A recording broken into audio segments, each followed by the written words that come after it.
You're live. Hi, live from Huntertown, Indiana. It's Soarin on the air again. And guess what? I pushed the wrong button again. Okay, so we'll stop that. Stop that. There.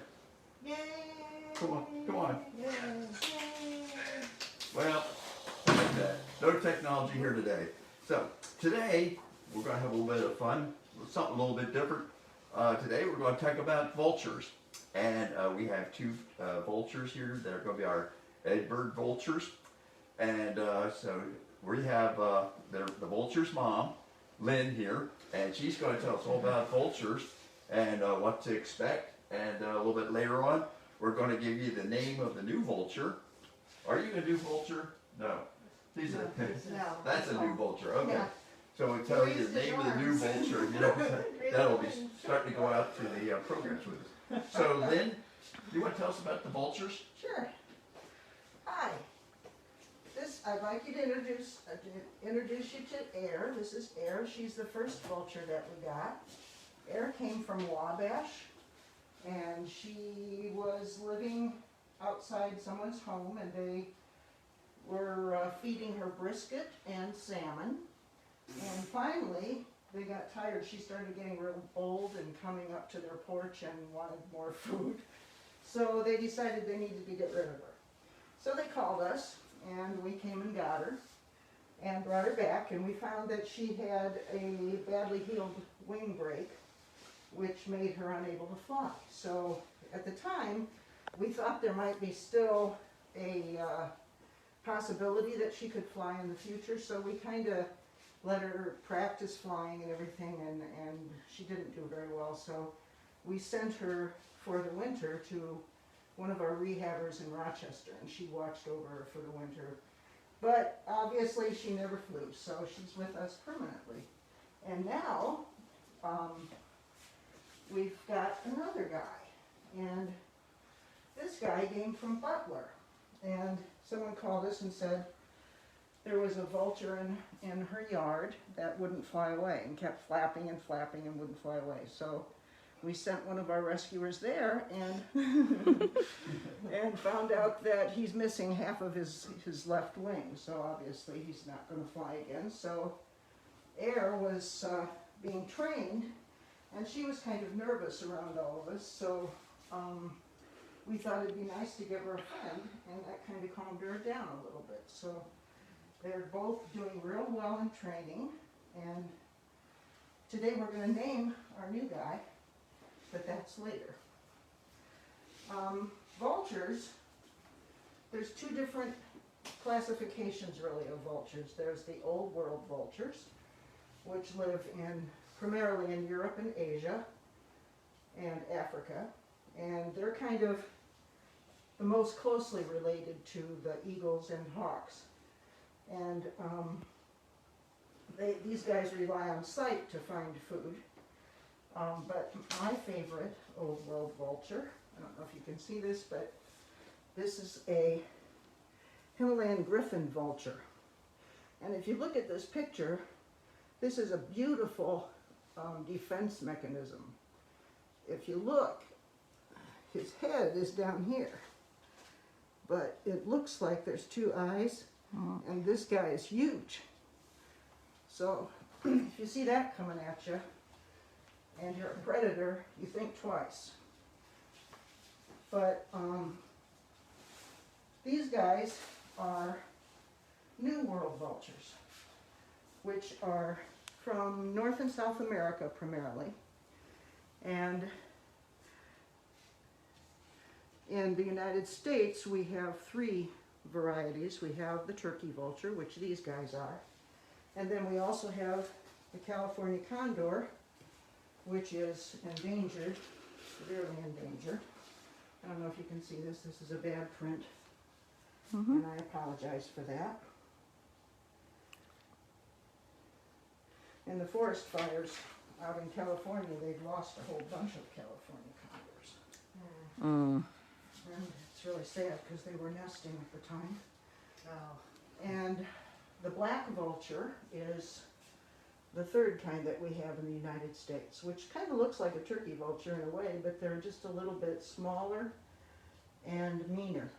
Okay,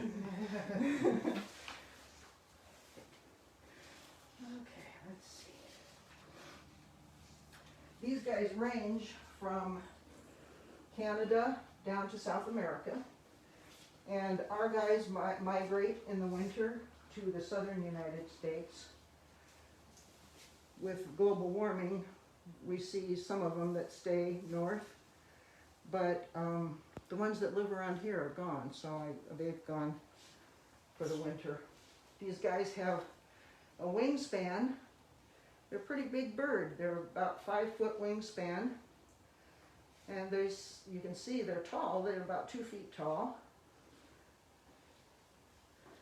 And these guys are adults. Are you bleeding? Yes, he's got a blood feather. Oh, I'm Oh, sorry. he's full of blood feather, okay. Okay. And you can tell the adults from the young by the adults have the red heads. The babies have the black. Their heads don't turn black, I think, until about a year or later. What about the talons? We're going to get to that. Oh, okay. Sorry, I didn't read the script. No, you didn't. We're getting there. Hold on. Okay. They nest on the ground. They don't nest in trees. They nest on the ground under like logs and stuff like that where they're protected. So if you ever see a vulture baby on the ground, you should leave it alone because they didn't fall out of the nest. They're okay. And vulture babies, I think, are just darling. They're cute little fluff balls with black heads.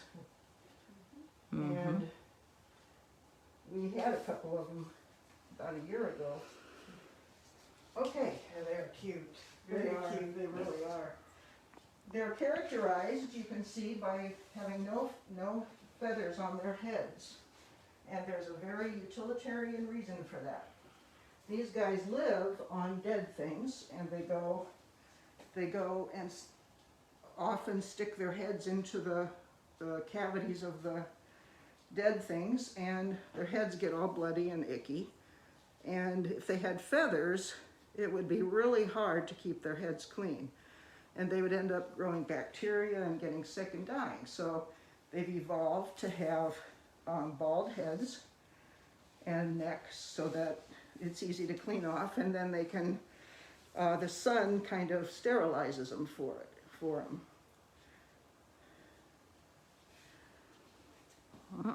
You can see their eyes, unlike hawks and eagles, they're just eyes sitting there. They don't have the bony brow that the eagles have. And their feet, these guys' feet are not meant for picking up and carrying things away. They're more like turkey feet, really.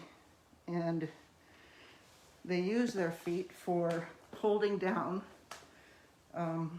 whatever it is they're eating, and then their beaks tear into the flesh and get their meals.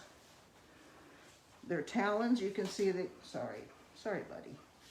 You can see their talons are not real thick and heavy like you would see on a hawk.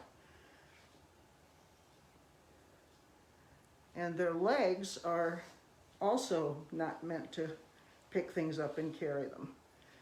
These guys' legs are relatively weak. Oh, Have to have my notes. that's okay. So you don't need to worry about these coming and picking up your dog or your cat or whatever and taking it away and eating it. These guys do not do that. They're totally not aggressive. They just eat dead things. What's really amazing about these guys is that they can smell things. These guys hunt by smell, where the old world vultures hunt with their eyesight. These guys smell, and they have the most efficient olfactory system of any birds. and their olfactory system is the largest. And they smell, or they detect odors 11 times better than we do, which is amazing. They could smell a dead animal from 4 miles away. Wow. And they soar. You see vultures soaring quite often in groups called kettles, and they can get as high as, some of them go as high as 30,000 feet, which is about where jets fly. So they get up there. A lot of people, to tell, I wish Air would open her wings. Yeah. I know, it's funny. To look at a vulture from below, you can tell because this is a turkey vulture There here. you go. Here we go. Yay, Air! Mm. You can see the trailing edge of her feathers is white, and turkey vultures fly with their wings in a V shape. So when you're below them, you can't see the red head obviously from way below them, but if you look at their feathers, you can tell that it's a turkey vulture, especially by the white feathers on the trailing edge of their wings. This is a black vulture here, which we don't have up here, but their white feathers are on the ends of their wings. So if you ever see a black vulture, you'll know that. Well, I was going to comment, one of the things about their sense of smell, the people who have gas lines and stuff like that going across through the desert look for kettles of vultures, because the vultures can smell that leaking gas and they'll be attracted to it. So if they see a kettle, they know where they might have a gas leak and they go to that place. You know. That's cool. These guys eat pretty much all dead meat. And they're kind of, a lot of people think they'll just eat anything, but they won't. It's hard to breathe with these masks. Yes. They prefer dead meat that's been only dead for about up to 2 days. They won't eat something if it's like a week old and all squished up. They're kind of picky, which is kind of interesting. That is interesting. Everybody, I think, or a lot of people have the impression that they just, Eat anything. will clean up our roads for us. But they don't. And if the food is scarce, they will eat things like seeds and grass and pumpkins and stuff like that. But obviously they prefer dead things. And what's really cool about these guys, I think, is that they can eat stuff that would kill us and other animals. They have a digestive system that's adapted to letting them eat things like, they could eat something that's had anthrax or botulism. So they're a pretty cool eating machine. And they're relatively silent. These guys, I don't think I've ever heard them make a sound. They stomp their feet when they're upset, and sometimes they'll kind of or hiss at you. I guess I have had them hiss at me. But they don't really sing like other things, or make like an eagle, they screech, but these guys don't do that.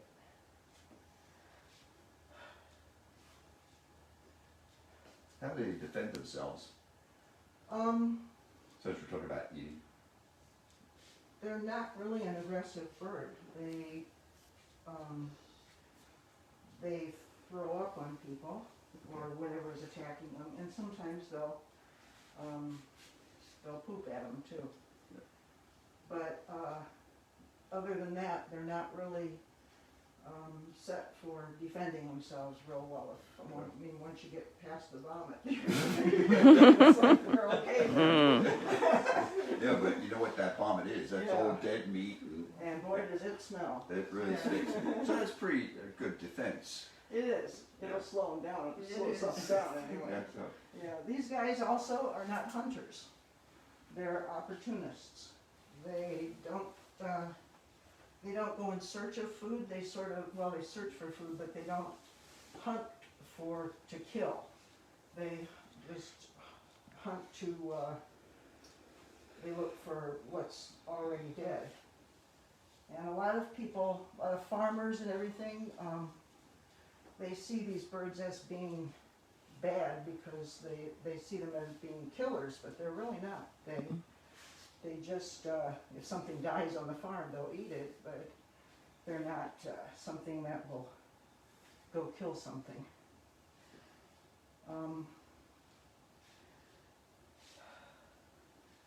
So they live in large groups. They're a social bird, which is kind of unusual in the raptor world, and live in large groups, usually in a forest. And they're very intelligent. These guys are real smart. They know, like when I go into one of their pens, the first thing they look at is my hands to see if I have a glove on. And if I have a glove on, they know that I'm going to try to pick them up. So they kind of scurry down to get far from me. But they're pretty smart. Not as smart as a crow, but they're smart.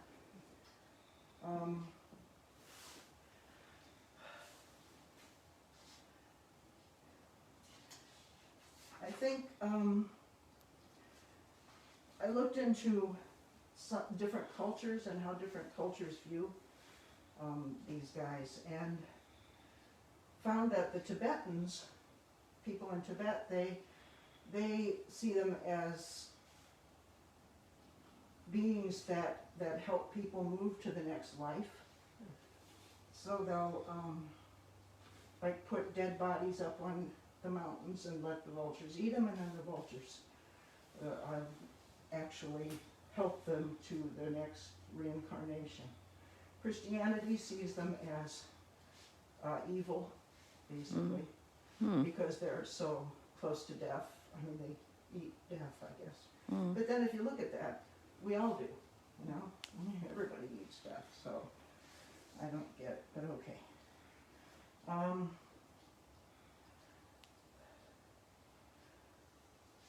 The Irish also, the Celtic Irish also do the same thing that the Tibetans do. They put them up on a mountain, and it's called a sky burial. And in Egyptian mythology, they're sacred.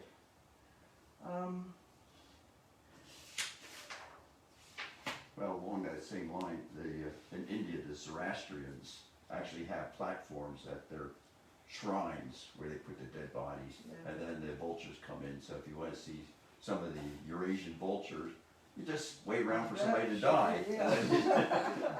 Follow the funeral procession. And so it's kind of a neat thing. But yeah. That's what I've got. So. Okay. Well, what about some of the older vultures? You got some pictures here. You talk about a few of these things. Yeah. I'm not going to let you off the hook pretty easily, you know, but darn. we still have about 10 minutes to go. You still have some more talking. You got airtime. Oh, airtime. Airtime. Airtime. So, okay, so here's one of the old world vultures, and like she says, these are more related to hawks and eagles. So this is a palm nut vulture, and a palm nut vulture is actually almost a vegetarian because it eats the fruit off of oil palm trees and eats those found in Africa.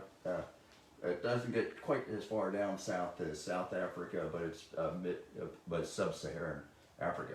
So a very pretty bird. You know. Actually, there are no ugly birds. Right? No, there aren't. No ugly birds. So we have something like that. So, and again, and then the sacred vulture of you know, the Egyptian vulture. And that has a very interesting story that you're going to learn about next week. I'm not going to tell you this week. So you're going to have to wait next week to hear more about the Egyptian vultures.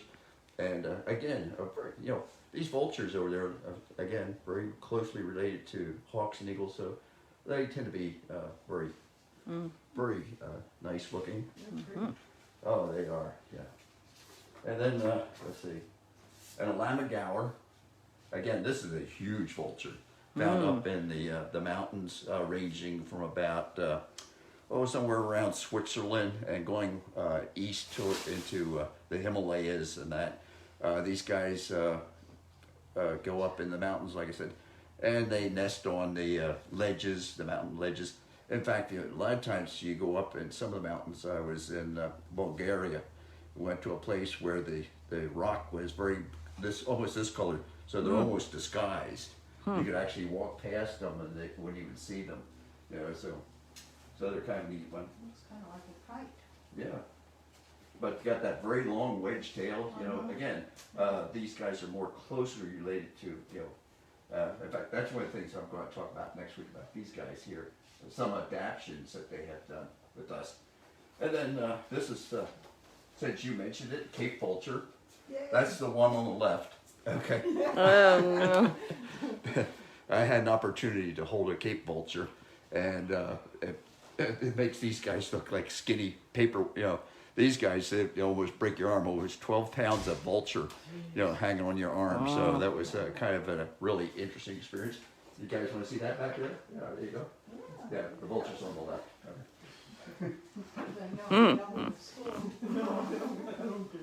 So anyway, so the vultures are really interesting animals, very adaptive. They learned to live with us. One of the neatest things I saw was in Costa Rica one time, and it was Palm Sunday, and I guess it was the day before Palm Sunday. There were celebrations on the beaches and stuff. Next morning, you know, we got up early to go bird watching, and we're driving down along the beach, and here were all these party goers had fallen asleep, and they're all laying out on the beach. And in between were turkey vultures and black vultures going around, cleaning up anything that was left over. And you know, I was so taken by the thing, I forgot to take a picture of it. It was really kind of stupid. That was kind of like, it was the funniest thing to see them on the ground, walking around with people, and you know, just didn't, you know, so they're really interesting animals, aren't you? Yeah. So all these vultures, the black vultures, the turkey vultures, yellow-headed vultures, California condor, Andean condor, king vulture, you know, so all those vultures, old world vultures, and then these guys, you know, new world vultures rather, and of course then we have the old world vultures that are more related. In fact, these guys are more closely related to storks. Oh, I know one of the things we forgot about their legs. What do they do to their legs to keep them warm? Oh, they poop on them. And keep them clean. Yeah, and they keep them clean too, That's right. yes, for So sure. they clean their Yeah. feet. So they poop on them, so it protects the feet from the weather, and so that's good. So that's pretty good. Yeah, you guys Guys, did. and one thing about them I think is really neat is when they're out in the sun, how their feathers are almost Oh iridescent. yeah. I mean, even here you can Just- see that yes. they're iridescent. Yeah, they're really beautiful.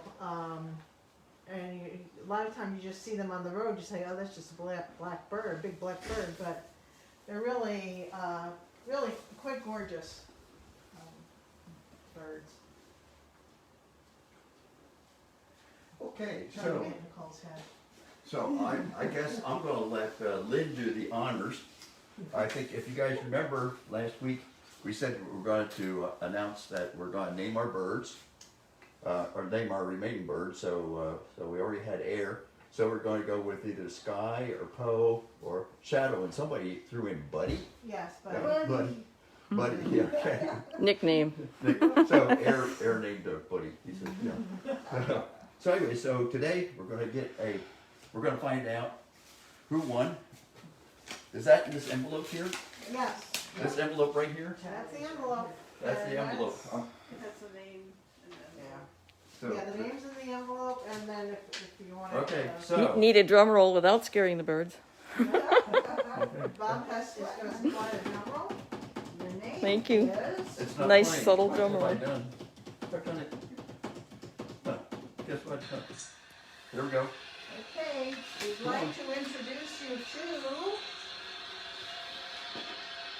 Poe. Poe. Yay! Yay! Let me take the We have name a out of name. there. I actually wrote it on. really name. Uh-oh. Yay! Okay, You so did Poe, good. as in Edgar Allan. As in Okay, Edgar not Allan. as in Poe, Indiana. Okay.